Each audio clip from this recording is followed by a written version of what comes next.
Well, a major victory for fairness in women's sports. The president said he would get this done.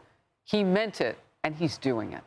The University of Pennsylvania says it will now apologize for allowing biological male swimmer, a man, Leah Thomas, to compete on its women's swim team. And the school says it will no longer allow men to compete in women's athletics going forward. That decision comes as a resolution to a Title IX lawsuit brought by the Trump administration Education Secretary, Linda McMahon. And here she is reacting on the Ingram angle. We've signed an agreement with them, and we hope that that agreement is going to be a template for other universities who acknowledge that there is no room for men and women's sports. The university is apologizing. It is taking away the titles that were incorrectly given to men. We've righted a wrong today. One of Leah Thomas's former teammates, Paula Scanlon, claims the school's apology didn't go far enough. What I did not like about this apology was that they just simply said, well, we were following the rules. To my question, Title IX has always been what it is. Mm-hmm. How is it just changing the rules that men can magically be women for a couple of years and then went back to reality? They've been given no justification for that. I think, again, this is a wonderful start. I think we've seen the Trump administration has been so strong on this. I appreciate their leadership in this issue. It shows that they really are doers. They're getting things done. They're doing exactly what they promised, and I'm so grateful for that. And former NCAA swimmer, champion, and women's sports activist Riley Gaines joined me on the Faulkner Focus last hour. She told me she hopes the decision will inspire more female athletes to speak out. I hope we see the likes of Caitlin Clark and Angel Reese. Of course, we saw where Simone Biles was on this issue, which is really sad. Venus and Serena Williams. I mean, I can think of so many athletes, female athletes with prominent platforms who I would just love to link arms with in this battle, who would celebrate this and praise again the actions that we have seen from the Trump administration. All right. Ainsley, I think back to that all-women's town hall, October 15th.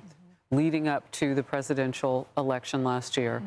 and the president bringing that town hall to its feet. Mm-hmm. When I asked, well, how are you going to get this done? How are you just going to take men out of women's sports? He said, I'm just going to do it.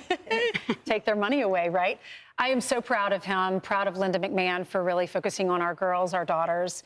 You have athletic children, and I have an athletic daughter, so I'm so grateful for this because it's taken away scholarships. It really goes against everything that Title IX stands for. That was all about fairness for women. So for me, it's about fairness, and it's not about what way you think about transgender. For me, it's just fairness and safety for our little girls. Some of these sports are so brutal and so violent, and it's not fair to our kids. So God bless you, Donald Trump, Linda McMahon. And actually, I want to say I'm with Riley. Hats off to UPenn. They didn't handle this always the right way, but at least they're trying and they're doing something. And I hope other Ivies follow suit. We interviewed two of the athletes that competed against Leah this morning, and they both said they lost their spots because of Leah. But this is a step in the right direction. Doesn't change their situations, but does change the future for our little girls. And do you remember when Leah was playing as a male in sports? Yes. Leah was ranked like 487 or something like that. I mean, it was really low. So obviously there's an advantage. And you're a doctor, so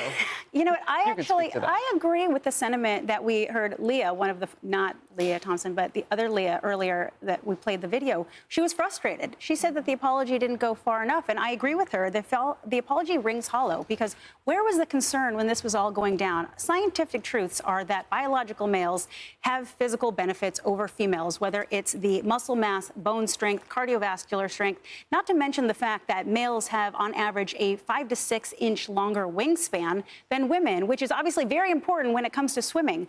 So the fact that the team physicians, the physical therapists, the nutritionists, all of these medical personnel who surrounded these athletes, they did not speak up during this debate. They were also complicit when it came to this. And as Ainsley said, the consequences were the fairness and the safety of these girls. So I'm so glad to see, congratulations to President Trump, because this is what a lot of people voted for, but there's so much farther to go. I mean, there were Democrats, independents, and Republicans in that all-women town hall. And that was one thing, as you just said, Nicole, that everybody agreed on.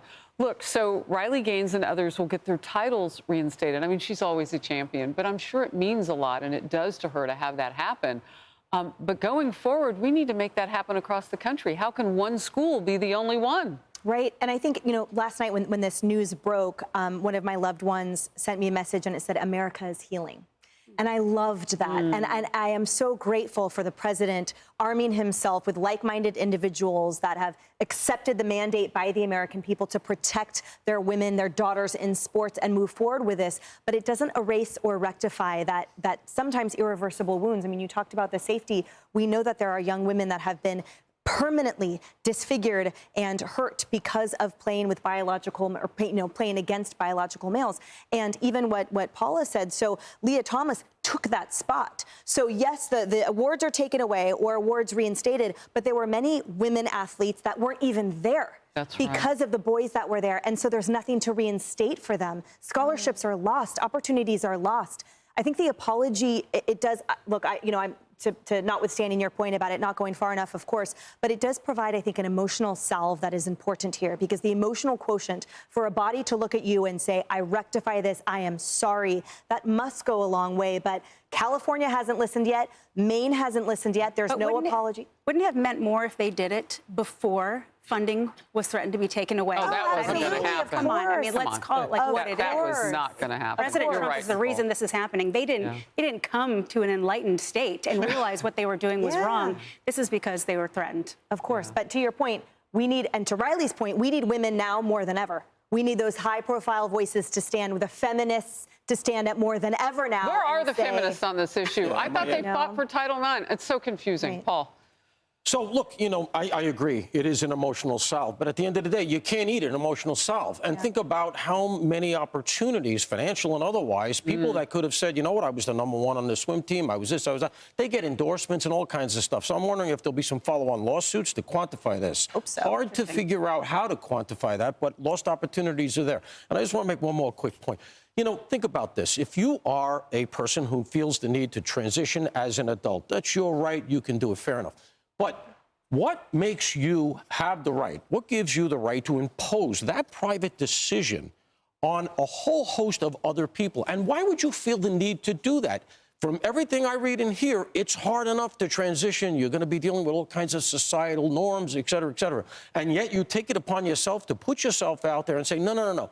I am now a female, and I'm going to swim against you. It is narcissistic, solipsistic, whatever word you want to use, and it is completely out of line and out of the spirit of Title IX.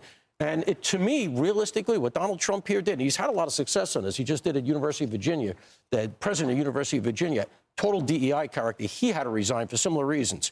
Donald Trump just called BS because it's so obvious, and that's why it's like whatever it is, a 90-10 issue. Wow. Anybody? We're good? Well, Caitlyn Jenner, perfect example. Caitlyn Jenner said the same thing. That's true. And she has said, I wouldn't agree with this. It's not fair, and it's not safe for our children to play against, our biological women to play against biological men. Yeah. Hey, everyone. I'm Emily Campagno. Catch me and my co-hosts Harris Faulkner and Kaylee McEnany on Outnumbered every weekday at 12 p.m. Eastern, or set your DVR. Also, don't forget to subscribe to the Fox News YouTube page for daily highlights.